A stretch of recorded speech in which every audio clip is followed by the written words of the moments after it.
વાતાવરણમાં પલટો આવ્યો છે। ઓલપાડ તાલુકામાં ફરી વરસાદ શરૂ। ઓલપાડ, ભાદોલ, કદરામાં, વડોલી, ગોલા, તકારમાં સહિતના વિસ્તારોમાં વરસાદ। કમોસમી વરસાદના કારણે ખેડૂતોને ખેતીમાં ભારે નુકસાન જવાની ભીતિ। લગ્ન સિઝન ચાલુ હોવાથી પરિવારોમાં પણ ચિંતા વ્યાપી છે।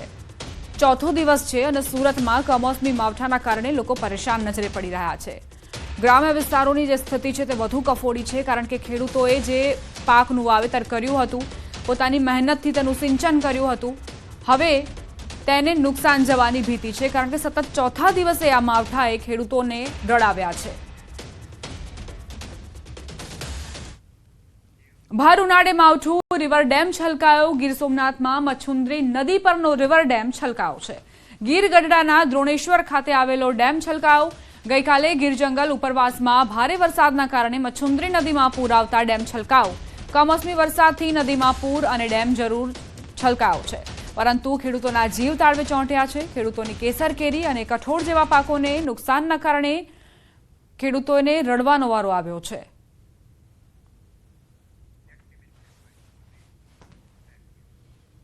મોરબીના ટંકારાના બંગાવડી ડેમ નજીક જેસીબી મશીન પાણીમાં ગરકાવ। ખેડૂતોના ખેતરમાં કામ ચાલુ હતું તે સમય બનાવ બન્યો। માટી કાઢવાનું કામ ચાલુ હતું તે જ સમયે અચાનક પાણી આવી જતા જેસીબી પાણીમાં ગરકાવ થયો। સદનસીબે આ બનાવમાં કોઈ જાનહાનિ નથી સર્જાઈ। વરસાદી કહેરના કારણે જેસીબી પાણીમાં ગરકાવ થયું।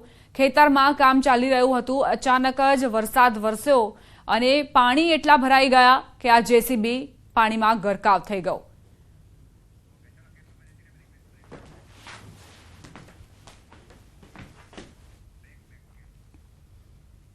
રોકાઈશું એક બ્રેક માટે। આપ જોતા રહો ન્યૂઝ 18 ગુજરાતી।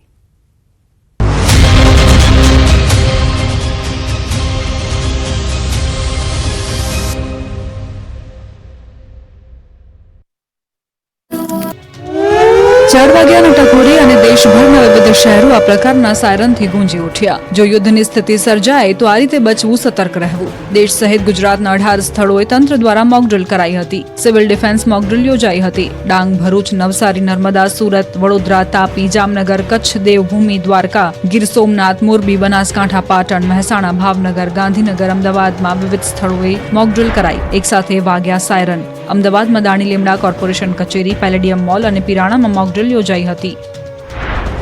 આ બાજુ સુરતમાં પણ આઈબીસી મોલ પર મોકડ્રીલ યોજાઈ હતી। શહેરમાં 4 સ્થળો પર આયોજન, 51 સ્થળો પર સાયરન વાગ્યા, જ્યારે અલગ અલગ ઇન્ડસ્ટ્રીઝ દ્વારા પણ સાયરન વગાડી ઓપરેશનમાં સહભાગી બન્યા। 4 જેટલા સ્થળો પર મોકડ્રીલ યોજાઈ। સુરત જિલ્લા વહીવટીતંત્ર, પાલિકા અને શહેર પોલીસ સહિત ડીજીવીસીએલ તેમજ ટોરેન્ટ પાવર મોકડ્રીલમાં જોડાયા। તો નવસારી મહાનગરપાલિકાના પટાંગણમાં લોકોને યુદ્ધના કટોકટીના સમય કઈ રીતે સાવચેત રહેવું તેની જાણકારી અપાઈ અને સચેત કરવા માટે સાયરન વગાડાયું। તો ભરૂચમાં જીએનએફસીના સ્ટાફને સાથે રાખી મોકડ્રીલ કરાઈ। મોગરીમાં 250 જેટલા કર્મચારીઓને તાત્કાલિક બિલ્ડિંગ ખાલી કરાવ્યું। જામનગરમાં પણ મોકડ્રીલ યોજાઈ। ક્રિસ્ટલ મોલ ખાતે યોજાઈ મોકડ્રીલ। જામનગરમાં 3 સેના અને સ્થાનિક પ્રશાસને સમૂહ કવાયત કરી। કચ્છમાં 3 સ્થળોએ સિવિલ ડિફેન્સની મોકડ્રીલ યોજાઈ। ભુજના પોલીસ પરેડ ગ્રાઉન્ડ ખાતે મોકડ્રીલ યોજાઈ। મોટી સંખ્યામાં નાગરિકો પણ આ મોકડ્રીલ જોવા ઉમટ્યા। બીજી તરફ બનાસકાંઠામાં ઓપરેશન અભ્યાસ અંતર્ગત મોકડ્રીલ અને બ્લેકઆઉટનું આયોજન કરાયું। અંબાજી મંદિરમાં મોકડ્રીલ કરવામાં આવી। લોકોને મંદિરની બહાર કઢાયા। પહલગામ હુમલાનો ઓપરેશન સિંદૂરથી બદલો લીધા બાદ ગુજરાત સતર્ક થઈ ગયું છે। સુરક્ષામાં વધારો કરી દેવાયો છે।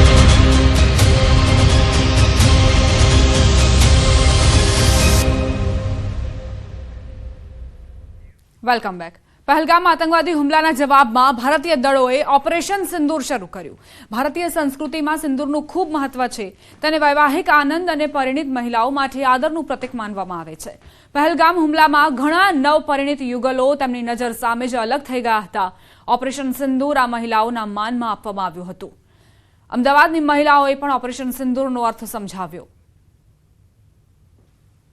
પહેલગામમાં થયેલા આતંકવાદી હુમલાનો ભારતીય સેનાએ જડબાતોડ જવાબ આપ્યો છે અને જે રીતે એર સ્ટ્રાઇક કરી છે અને તેને લઈને જે 9 જેટલા આતંકી ઠેકાણા છે કે તેને નેસ્ત નાબૂદ કર્યા છે। મહિલાઓ જે છે તે આ ઓપરેશન સિંદૂરને લઈને શું વિચારી રહી છે અને શું માની રહી છે તે જાણવાનો પ્રયાસ જે છે તે ન્યૂઝ 18 કરી રહ્યું છે।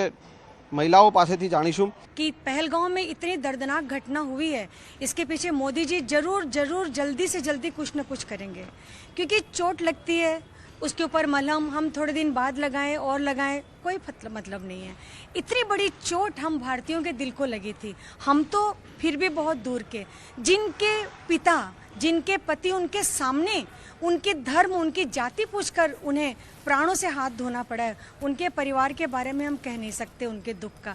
उनको जो सांत्वना मिली होगी, जो मोदी जी ने ऐसा कदम उठाया, सही समय पर उठाया, जबकि उनकी आत्माएं जो बेचैन दर्द से करहा रही होगी, जरूर सांत्वना मिली होगी। और मोदी जी का, हम हर भारतीयों का एक ही नारा है सदियों से कि देखो, तुम दूध मांगोगे हम खीर देंगे, पर अगर तुमने धोखा दिया तो हम तुम्हें चीर देंगे। जो नाम देकर मोदी जी ने हम सबकी भावनाओं को जोड़ा है, ऐसा नाम भी ख्याल में आना, हेड्स ऑफ मोदी जी। उनकी एडवाइजरी टीम जो कुछ भी थी, जैसा भी था, इतना सुंदर जो कदम उठाया गया है और भावनात्मक पहलू के ऊपर इतना सटीक संजीवनी का मलहम लगाया गया है, एक बार फिर Modi ji, we all love you and salute. Feel it was necessary. કેમ? કારણ કે ખાલી પહેલગામવાળું નહીં, પણ આગળ ખાસા બધા એવા ઇવેન્ટ્સ થયા છે and we have to give sum answer. ક્યારેક તો આપણે આન્સર આપવાનો જ હતો અને આ આપ્યો છે. સો નેસેસરી હતું અને આપણે કર્યું, તો વી આર વેરી પ્રાઉડ. ખાલી મોદીજીની એમની બેક ટીમ, આપણી આર્મી, આપણી air force, we are proud to all. Thank you. ખરી વાત છે. પહેલગામમાં જે ઇન્સિડન્ટ થઈ ગયો છે એમાં ઘણાના પિતા માર્યા છે, પુત્ર માર્યા છે અને પતિ માર્યા છે. એટલે જે સિંદૂર ઉજળ્યું છે તે ભાવનાત્મક લાગણી આમાં સાથે સંડોવાયેલી છે. અને માત્ર એ પીડિત ફેમિલીની વાત નથી, પરંતુ આખા દેશની એ સેન્ટિમેન્ટલ વેલ્યુ આમાં સંડોવાઈ ગઈ છે.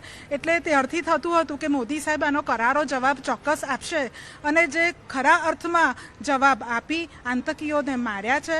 અને સિંદૂર, જે ઓપરેશન સિંદૂર નામ પાડ્યું છે, એક श्रद्धांजलि फैमिली ने पूरी पाड़ी है. मच रिक्वायर्ड था. प्लस जो उधर निर्दोष लोग मारे गए हैं उनसे पूछा गया था कि उन लेडीज ने बोला कि हमारा सिंदूर जब आपने उजाड़ा है तो हमें भी मार डालो. तो उनको कहा गया था कि आप मोदी जी को जाके बताइए. ये मोदी जी को बताया गया है और मोदी जी ने उनको बिल्कुल एक सटीक और करारा जवाब दिया है. तो उन्हें जो ये जवाब हमारी गवर्नमेंट ने और हमारी सेना ने दिया है, बहुत सटीक और बहुत अच्छा दिया and we are very proud. Operation Sindoor સફળ રહ્યું છે, શું માનો? એકદમ સફળ રહ્યું છે અને એકદમ સાર્થક નામ આપ્યું છે આ ઓપરેશનને, કે આનાથી બેસ્ટ કોઈ નામ હોઈ જ નહોતું શકતું.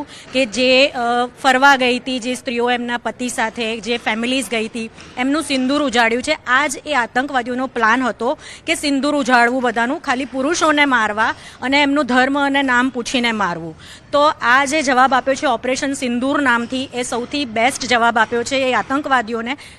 અને આપણી દેશની મહિલાઓએ જ આ જવાબ આપ્યો છે.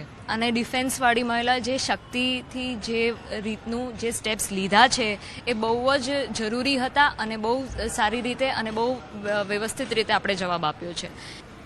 बिल्कुल दिया है और मुझे लगता है कि ये एक अलग ही सम्मान है महिलाओं के लिए जो मोदी जी ने दिया है इस बार.